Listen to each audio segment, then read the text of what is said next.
part of the brief was to come up with a more luxurious, more mature version of the same brand without necessarily losing the same qualities that they started this whole company. And after that, we asked ourselves, what does luxury even mean? And we realized that luxury, at least for us, meant being comfortable in your own space.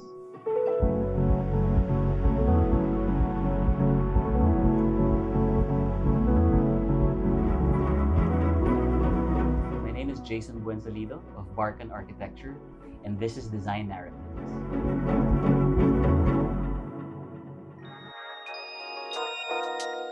So this was actually a second project. We were approached by the client to give the same brand a sort of refresh that was long overdue, and they wanted this opportunity to kind of match the brand to the location being a high-end mall.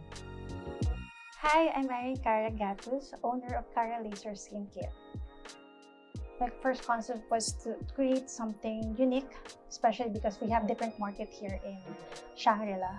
So I wanted something unique, sophisticated, but parang nakakailang pasukan. So I asked the help of Team Buensalido to create a new design which is different from our market in Quezon City. I'm Risa Espiritu Llamas, Senior Project Architect of Barchan Architecture. I'm Jerome Bautista, Associate Architect of Barchan Architecture. We actually like how we translated the core concepts of the first branch into the physical architecture of the studio, the personality of the owner, combined with the brand identity of Cara, which is luxury can be attainable, luxury can be accessible. For the new branch, they wanted to introduce another element, which is the sense of maturity, to give assurance to the clients that the brand continues to progress. Of course, being in a mall, number one challenge is visibility.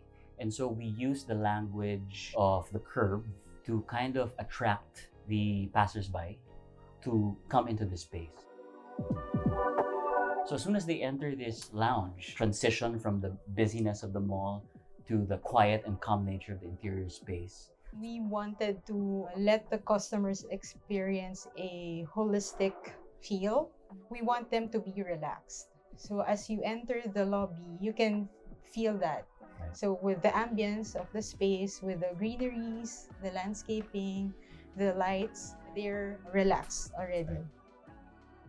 Actually, I love the entrance of Sud because I'm a fan of Kenneth Copenhagen. The ambience when you enter, and it feels like you're in Italy, especially the color of the paint. For the walls, we used lime-based material that gave us an opportunity to hide the connections, so which made it seamless. So after you experience the lounge, then you get lured and magnetized into this kind of central spine, this central hallway, from which the different treatment rooms will radiate. We tried to make the space as efficient as possible. So the first thing we did was to try to create a central spine that then became the circulation space for the entire studio. For the ceiling, we thought of making that the central spine sort of like a navigational tool of sorts, and it's also mimicked in the pattern of the flooring. You see the general directionality of the hallway reflected in the ceiling and the flooring as well. The paintings were done by Yana of Rasho. She's big on mental health. All of these paintings that you see are also oriented towards nature, which contributes to positive well-being as well. From there, we tried to build out all of the different treatment rooms in a sort of like perpendicular fashion to that central spine to maximize efficiency. So typically, in studios or clinics, there's a sort of homogenized sterile quality in the spaces. But we intentionally made the design of it more of like a lounge space because customers will be staying here for sometimes 2 to 3 hours. So we wanted them to feel at home. So you have the countertop that's finished with stone, that brass mirror, and then you have all of those brass accessories and fittings. So all of those contribute to a sense of comfort that we wanted the customers to feel even when they're being treated. As a mother of 4 kids, I want to share the responsibility of taking care of ourselves and our well-being, especially our skin health and aesthetic. So I want to inspire women to take care of themselves, even if you're a mother or you're busy in your career. I think it's important to be in a space that you're allowed to be yourself, so that you can reflect, you can really transform from the inner workings of oneself that would eventually maybe manifest externally. We also want the customers to feel a sense of optimism when they're at the space. Because at the end of the day, that's the reason why they come to the studio, to make themselves feel better, to improve themselves. So the optimism that the space exudes sort of reflects the betterment that the customers want to achieve when they come here. Yeah.